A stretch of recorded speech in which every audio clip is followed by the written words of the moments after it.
Hi everyone, this is Madhumita and I'm right back here today. And today's topic is about chest X-ray PA view.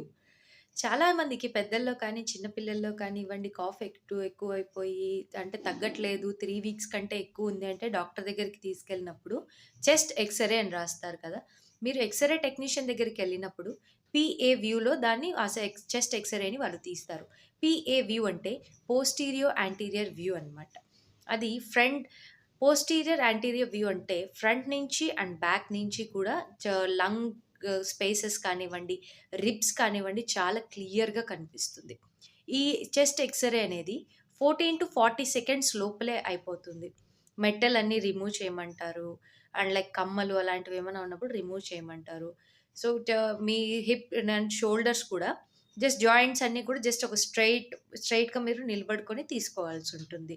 So, ఇది కొంచెం radiation free అనమాట. ఇలా ఇది ఈ chest ఎక్స్‌రేని ఎందుకు తీస్తారు అంటే, చాలా మందికి 3 వీక్స్ కంటే కాఫ్ ఎక్కువ ఉన్నిందనుకోండి, లంగ్ కన్సాలిడేషన్ అనేది ఫార్మ్ అవుతుందనమాట. అంటే నీరు చేరుతుంది. నెమోనియా అని కూడా అంటారు దీన్ని.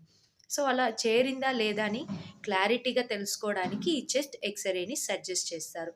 ఈ చెస్ట్ ఎక్స్‌రేలో నెమోనియా అవన్నీ కరెక్ట్‌గా మనకి ఇంకా క్లీన్‌గా కనపడాలి అంటే పోస్టీరియో యాంటీరియర్ వ్యూని యూజ్ చేస్తారు ఆ టెక్నీషియన్. సో, చెస్ట్ ఎక్స్‌రే గురించి ఈరోజు ఇన్ఫర్మేషన్ ఇచ్చాను. సో, టుమారో ఇంకా చాలా ఇన్ఫర్మేషన్ అబౌట్ ద వీడియోస్ ఇస్తాను. So, like, share and follow. Comment your opinion. Thank you.